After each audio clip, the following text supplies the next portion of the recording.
911, what's the address of your emergency?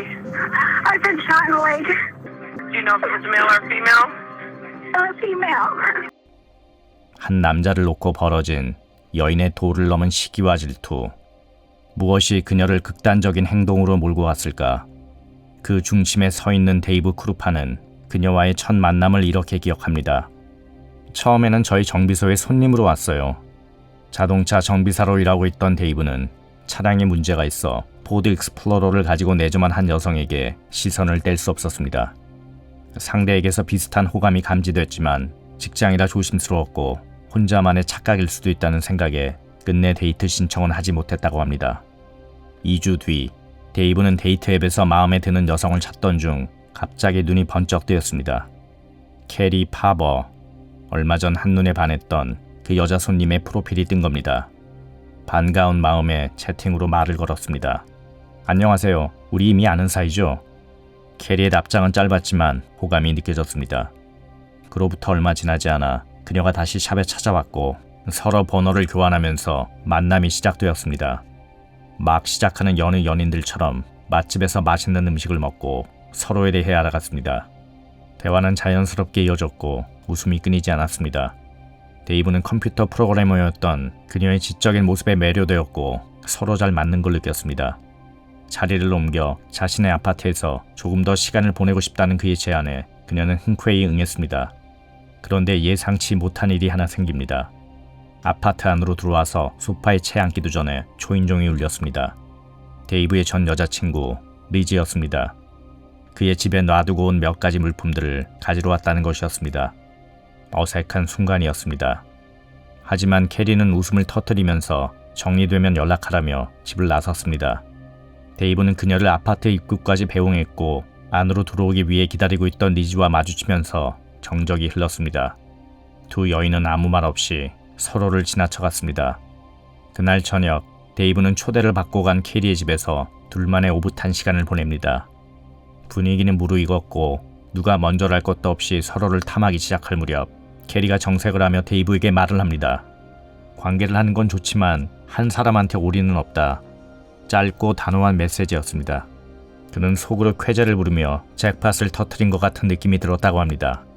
한때 전 연인 에이미와 12년 동안 동거하면서 2명의 자식까지 뒀지만 결혼이라는 굴레에 속박되기 싫어 파트너의 바람을 끝내 거절하고 새로운 사랑을 찾아 나선 그였기 때문입니다. 한 사람에 종속되지 않는 가벼운 이성 만남. 가뜩이나 잘 맞았던 두 사람에게 접점이 하나 더 생기는 순간이었습니다. 2012년 11월 초 캐리는 회사에서 큰 프로젝트를 맡게 되어 통근 시간을 아끼기 위해 데이브 집으로 거처를 옮깁니다. 2012년 11월 13일 캐리는 새벽같이 일어나 코딩 작업을 마무리한 뒤 노트북을 챙겨 아침 일찍 회사로 향했습니다. 꽤 오랜 시간이 지났지만 아직까지도 그날 캐리의 모습이 마치 어제 본 것처럼 눈에 선하다고 데이브는 말을 합니다. 평소와 다를 바 없는 쾌활한 모습이었어요. 집을 나서기 전 제게 키스를 하고 이따가 저녁에 보자고 했죠. 출근을 한 데이브는 저녁을 그녀와 같이 보낼 생각에 마음이 들떠 있었습니다. 그런데 아침 10시가 조금 넘은 시각 캐리로부터 문자가 하나 도착합니다. 우리 동거할래요? 데이브는 당혹스러웠습니다. 안지 얼마 되지도 않았고 애초에 그 부분에 대해서는 서로 뜻이 통한 것이 아니었나. 문자를 확인하자마자 바로 거절의 답장을 보냈습니다. 그러자 좋아, 다른 사람을 만나겠어. 다시 연락하지 마. 꺼져. 데이브는 찜찜한 기분이 들었지만 일이 너무 바빠 전화기를 내려놓을 수밖에 없었습니다. 퇴근길 혹시 그녀가 집에 와 있지는 않을까 일말의 희망을 품고 집 안으로 들어섰습니다. 그녀는 없었습니다. 모든 것이 한 여름밤의 꿈이었을까. 다음날 직장 동료들은 비슷한 경험담을 들려주며 감정이 깊어지기 전 폭탄이 터진 게 차라리 잘된 일이라며 그를 위로했습니다. 그러나 그것은 시작에 불과했습니다. 캐리로부터 당혹스러운 문자를 받은 사람은 데이브뿐만이 아니었습니다. 캔사스에서 새 직장을 알아보고 있다는 딸의 문자에 어머니 낸시는 혼란스러웠습니다. 일이 바빠서 다소 힘들어했지만 현 직장에 만족스러워했기 때문입니다. 다가오는 주말에 있을 남동생 결혼식에는 꼭 올 거라 믿었던 어머니는 그녀가 끝내 불참하자 불안감이 극에 달했고 실종 신고를 하기로 합니다. 신고를 접수받은 아이오와주 파터와터미 카운티 보안관서는 다소 심드렁한 태도를 보입니다. 캐리가 성인이고 엄마한테 모든 걸 알릴 이유는 없다. 자유의지로 얼마든지 떠날 수 있다. 특히 어머니 낸시와 대화를 나누던 중 그녀가 양극성 장애를 앓고 있는 점을 알게 되자 갑작스러운 이상 행동이 나타날 수도 있다고 했습니다. 며칠 뒤 어머니 휴대전화에 도착한 캐리의 또 다른 문자. 캔사스에서 새 직장을 구해서 가구를 팔았으니 구매자에게 주라는 내용의 이 황당한 문자에는 그녀의 이름으로 사인된 $5,000의 수표의 이미지가 같이 첨부되어 왔습니다. 셰나 갈리어, 수표상 지급받는 사람의 이름이었습니다. 어머니는 목소리를 들려주지 않으면 요구를 들어줄 수 없다고 답장을 보냈습니다. 그러자 나쁜 엄마, 자신을 억압하려 한다는 가시돋친 말들을 담은 문자가 돌아왔습니다. 보안관은 어머니로부터 건네받은 문자를 토대로 캐리의 전화 위치를 추적하는 한편 가구의 구매자를 찾아 나섰습니다. 문자의 발송 지역은 네브라스카주의 오마하. 캐리의 집이 있는 마세도니아에서는 자동차로 1시간 정도의 거리로 데이브가 살고 있는 곳이기도 했습니다. 그러나 그녀는 거기에 없었습니다. 다음으로는 구매자의 집을 찾아갔습니다. 셰나 갈리어, 미들네임인 리즈로 불리는 이 여인은 데이브의 전 여자친구인 바로 그 리즈였습니다. 여인은 전 남친 집에 갔다 잠깐 마주친 여자가 자신의 거라지에 몰래 들어와 수표책을 훔쳐갔고 벽면에는 욕설낙서를 남겼으며 이상한 문자를 보내오고 있다고 주장했습니다. 전 남친의 전화번호를 받아든 보안관은 그의 일터로 찾아가 자초지종을 물었습니다. 영문도 모른 채 낯선 이를 맞이한 데이브는 하루아침에 사람이 이렇게 바뀔 수 있냐며 시도 때도 없이 오는 그녀의 적대적인 내용의 문자와 이메일 때문에 괴롭다고 토로했습니다. 도대체 왜 이런 행동을 할까? 보안관은 그녀의 행동이 남자에게 차인데 대한 앙심을 품고 커플 근처를 어슬렁거리며 이들을 응징하려는 스토커와 같다고 판단했습니다. 데이브를 괴롭히는 수법은 시간이 지날수록 대담해져 갔습니다. 어느 날 퇴근 후 집에서 TV를 보면서 쉬고 있던 그는 문자음을 들었습니다. 의자에 앉아서 발 올리고 있는 거 다 보여. 파란색 티셔츠 입고 있지. 그는 소름이 끼쳤다고 장면을 기억합니다. 그의 간담을 서늘케 한 그녀의 행동은 거기서 그치지 않았습니다. 어느 새벽 이메일을 열어본 데이브는 경악했습니다. 내 말대로 해. 그러면 놔줄게. 라는 협박으로 시작한 편지. 거기에는 입에 테이프를 붙인 한 여성이 손발이 묶인 채 트렁크에 감금되어 있는 사진이 있었습니다. 캐리는 사진 속의 여성이 리즈라고 주장하면서 리즈를 버리고 나와 다시 시작하자. 그녀의 지시는 명확했습니다. 하지만 얼굴이 잘 드러나지 않는 각도로 사진이 찍혀 확신이 어려웠습니다. 데이브는 장난이라고 받아들여 응하지 않았고 다행히 아무 일도 없었습니다. 그녀는 데이브가 온라인 데이트 사이트에서 만남을 가지려는 여성들에게도 마술을 뻗쳤습니다. 데이브와 페북 친구를 맺고 곧 오프라인에서 만나기로 약속한 제시카는 메시지를 받고 가슴이 뛰었습니다. 네가 데이브의 새 X냐? 걔와 만나는 애들은 내가 가만히 안 둬. 처음에는 무시하려고 했지만 아이들까지 손을 대겠다고 하는 엄포에 그녀는 결국 만남을 취소합니다. 이렇듯 데이브와 조금이라도 이성적인 관계에 있는 여자들은 어김없이 캐리의 타겟이 되었습니다. 그중 리즈를 향한 그녀의 적개심은 심각한 수준이었습니다. 데이브에게 보낸 이메일에서 청부업자를 고용해 리즈를 없애려고 하는데 너도 가담할래? 너도 그 X가 사라지길 원했잖아. 데이브는 할 말을 잃었습니다. 한편으로는 리즈가 혹여 해를 입지는 않을지 심히 걱정됐습니다. 그리고 그 우려는 현실로 나타났습니다. 그 일이 있고 나서 얼마 지나지 않아 리즈가 울먹이는 소리로 전화를 걸어와서 집에 화재가 나 하마터면 아이들까지 목숨을 잃을 뻔했다는 끔찍한 이야기를 들려줬습니다. 캐리가 이메일로 방화를 예고했고 실행에 옮겼다는 것이었습니다. 애완동물만이 희생을 당한 건 하늘이 도왔던 걸까? 데이브는 자신 때문에 괴롭힘을 당하는 리즈에게 미안함을 느꼈고 죄책감이 들었습니다. 비록 사귀는 사이는 아니었지만 전보다 더 잘해주려고 했고 가끔 만나서 시간을 같이 보냈습니다. 캐리의 공격은 원래 의도와는 달리 둘 사이를 가깝게 만들고 있었습니다. 데이브는 그녀를 직접 대면하고 싶었습니다. 도대체 왜 이런 일을 벌이는지 따져 묻고 싶었습니다. 그러나 술래잡기 놀이를 하듯 숨어서 좀처럼 모습을 드러내지 않는 그녀를 찾을 수는 없었습니다. 그러던 어느 날 데이브는 아파트 앞 주차장에서 사방으로 눈으로 덮인 차량 한 대를 발견합니다. 가까이 가서 살펴본 그는 깜짝 놀랍니다. 블랙 포드 익스플로러, 캐리의 차였던 겁니다. 신고를 접수받은 보안관서는 바로 차량 감식에 들어갔습니다. 크라임씬 테크니션인 케이티 패티는 먼저 차량 외부의 지문 현출을 벌이지만 발견되지 않았습니다. 다음으로 내부를 살핀 그녀는 차량 안이 이상하리만큼 깨끗한 점에 놀랍니다. 다행히 앞좌석 컵홀더에 놓여있던 민트색 컵에서 지문 한 점을 채취하는 데 성공합니다. 그런 다음 자동 지문 식별 시스템을 통해 신원을 확인하려 했지만 데이터베이스에 일치하는 지문을 찾는 데는 실패합니다. 캐리의 사이버 공격이 시작된 지도 어느덧 2년이 흐른 상황. 데이브는 점점 지쳐갔습니다. 동네 술집은 모두 섭렵할 정도로 퇴근 후 술 마시는 일이 일상이 되어가고 있었습니다. 다크서클이 턱 밑까지 내려왔고 몸무게는 20kg 가까이 늘었습니다. 그녀를 잠시라도 피해보겠다는 심산으로 다리 너머 동네로 그는 이사를 결정합니다. 아이들이 있는 곳과 가깝게 되어 자주 보러 갈 수 있는 점도 좋았습니다. 자연스럽게 아이들 엄마와 같이 보내는 시간이 늘어갔습니다. 캐리의 어머니 낸시에게도 변화가 있었습니다. 실종 초기 문자의 발송자가 캐리가 아니라고 하면서도 어딘가 분명 살아있을 거라는 희망의 끈을 놓지 않았던 어머니의 믿음을 흔들어 놓은 사건들이 있었습니다. 실종 이듬해 어느 날 아침 신원 미상의 한 남자로부터 전화를 받게 된 어머니는 캐리가 오마하에 있는 노숙자 쉼터에 있다는 말을 듣고 손이 떨리기 시작했습니다. 캐리가 살아있구나. 경찰과 함께 그가 알려준 장소에 도착한 어머니. 여기서 기다리고 계시면 먼저 들어가서 상황을 보고 오겠다는 경찰의 말에 고개를 끄덕였습니다. 하지만 잠시 후 경찰 혼자 쉼터에서 나오는 모습을 보고 기대는 실망으로 바뀌었습니다. 드문드문 페북 메시지와 문자를 통해 캐리와 근황을 알려왔지만 어머니는 딸이 보낸 거라고 믿지 않았습니다. 맞춤법에 철저했던 딸의 평소 습관과는 전혀 어울리지 않는 글솜씨였기 때문입니다. 그리고 암 투병을 하다 세상을 떠난 전 남편이 꿈에 나오던 그날, 어머니는 이제 캐리가 다시 돌아오지 못할 수도 있다는 생각을 갖게 됩니다. 걱정하지 말아요. 캐리는 나와 같이 있어요. 딸이 단순히 사라진 게 아니라는 사실을 깨닫는 순간이었습니다. 그러던 와중에 데이브의 총이 도난되는 사건이 발생합니다. 신변 보호를 위해 구입해둔 총이 감쪽같이 사라진 겁니다. 그는 바로 경찰에 신고합니다. 자칫 미궁에 빠질 수 있었던 이 사건은 2015년 도티와 ABC 형사팀이 사건을 맡게 되면서 새로운 국면을 맞습니다.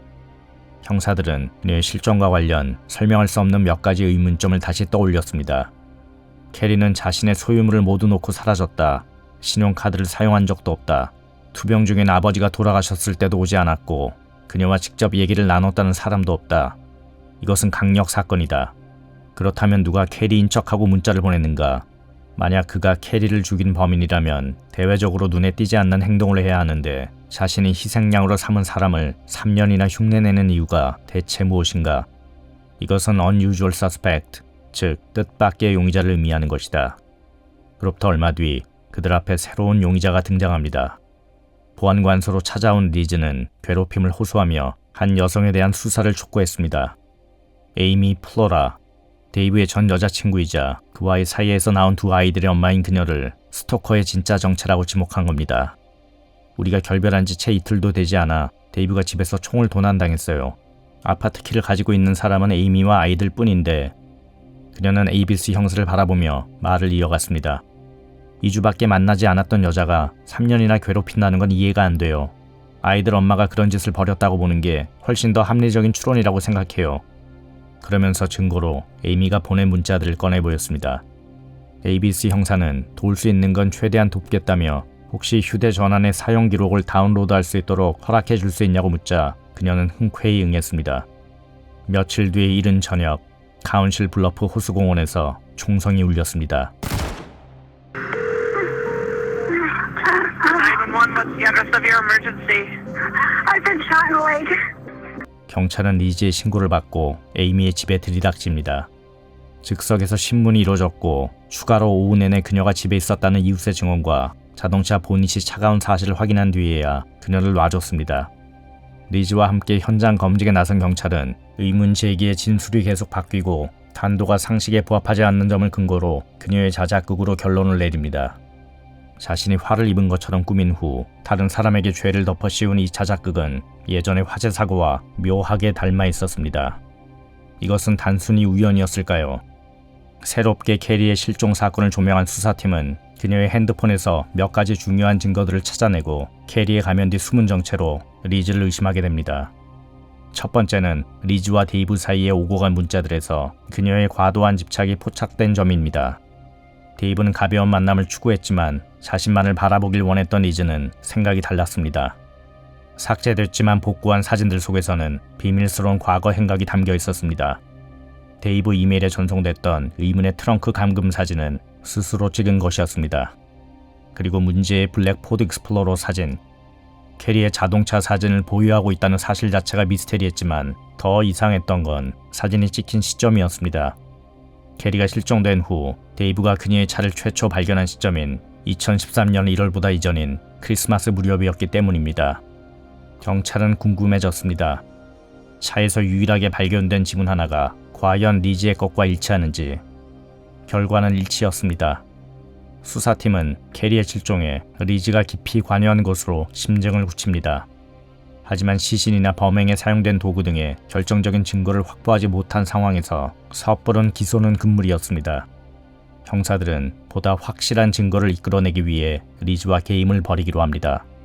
그것은 범인이 사용한 수법을 역이용해 자진 실토를 유도하는 것이었습니다. 도티 형사가 리즈에게 접근해 도움을 요청합니다. 그는 먼저 캐리의 유해를 찾았다는 거짓말로 오늘 뗀 뒤 에이미가 공원에서 당신을 쏠 정도로 대담한 걸 보면 캐리한테 무슨 일을 벌였을지도 상상이 되네요. 지금 에이미를 잡아넣기 위해 자료를 모으는 중인데 결정적인 뭔가가 부족해요. 범행에 대한 디테일한 정보가 있으면 대박일 것 같은데. 도티 형사는 속으로 당신 잘하는 거 있잖아. 흉내내서 뒤집어 씌우는 거. 그거 좀 해보라고 늘 외치며 덫에 걸려들길 바랐습니다. 리즈로부터 곧 반응이 왔습니다. 형사에게 에이미가 썼다는 이메일들이 포워드되기 시작했습니다. 데이브와 떼어놓기 위해 내가 너를 쐈어. 경찰은 어차피 증거 못 찾아. 봐, 아직까지 날 체포 못하고 있지. 하지만 그것들은 캐리의 실종과는 직접적인 관련이 없는 자백이었습니다. 도티 형사는 리즈에게 에이미가 입을 굳게 다물고 있는 상황이라 더 강력한 게 필요하다고 말했습니다. 며칠 뒤 캐리의 죽음과 관련된 범행 당시 상황을 묘사한 에이미의 이메일이 도착합니다. 캐리라는 그 미친 여자가 데이브가 자기 남편이라면서 먼저 공격해서 흉기로 대응했고 소각 후 쓰레기 봉투로 뒤처리를 했다는 범행을 저지른 사람만이 알 수 있는 묘사가 적나라하게 적혀 있었습니다. 캐리의 유해 상태와 부합하지 않는 지어낸 범행 사실은 경찰에게 곧 들통날 거라는 생각에 진짜 범행을 쓴 겁니다.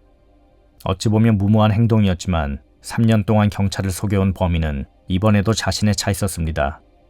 에이미의 체포가 눈앞에 있는 듯 보였습니다. 작전이 통한 것을 확인한 수사팀은 더 결정적인 정보를 이끌어내기 위해 승부수를 던집니다. 그것은 바로 데이브를 에이미 집으로 들어가게 하는 것. 리즈를 절망의 벼랑 끝으로 몰아 확실한 자충수를 유도할 목적이었습니다. 데이브와 에이미가 한 집 살림을 시작했다는 사실을 접한 리즈는 도티 형사에게 바로 전화를 걸어왔습니다. Looks like the only person that benefited was her. So she gets to shoot somebody, and then she gets to kill another person, and then she gets to move in with Dave, and she gets to be free. And you guys aren't arresting her. 도티 형사는 미안하지만 에이미가 불지를 않아서 어쩔 방법이 없다. 더 확실한 증거가 필요하다고 말했고, 그러자 리즈는 본인 이메일 계정 비번을 알려줄 테니 직접 눈으로 확인하라고 했습니다. 얼마 지나지 않아 섬뜩한 자백들이 잇따랐습니다. 그 중에서 가장 소름 끼쳤던 건 캐리의 문신과 관계된 것이었습니다. 왼쪽 허벅지에 새긴 음양문양의 문신. 이 문신은 실종자 전단지에 소개된 캐리의 몸에 있는 4개의 문신에는 빠져있던 것으로 사적인 신체 부위에 있어 아무나 알 수 없는 사실이었습니다. 그런데 그 점을 알려온 겁니다. 메일에는 이전에 모호하게 묘사되어 수사가 더 진전되지 못했던 부분에 대한 조금 더 구체적인 정보도 있었습니다. 그것은 바로 범행 장소와 관련된 것으로 메일을 통해 범행이 이뤄진 장소는 캐리의 차 안이었음을 특정할 수 있었습니다. 수사팀은 캐리의 포드 차량을 긴급 수배해 혈흔 감식을 벌입니다. 흉기에 의해 깊은 부상을 입었다면 시트 커버 안으로 스며든 혈흔이 남아있을지 모른다는 판단이었습니다. 예상이 맞았습니다. 조수석 시트 커버를 벗기자 정체 모를 붉은 얼룩이 발견되었고 정밀 감식 결과 피해자의 혈흔으로 확인되었습니다. 이로써 셰나 리즈 갈리어를 기소할 충분한 증거들을 확보하는 듯 보였습니다. 하지만 범인의 유죄를 입증할 마지막 퍼즐 조각이 하나 더 남아있었습니다. 범인의 메모리 카드에서 발견된 이 충격적인 증거물은 모두를 경악해 했습니다. 거기에 있었던 엄마라는 의미의 한자어와 모를 새긴 캐리의 발동 문신 사진. 그것은 이 세상 사람의 것이 아니었습니다. 이미 부패가 진행되고 있는 상태에 있었기 때문입니다.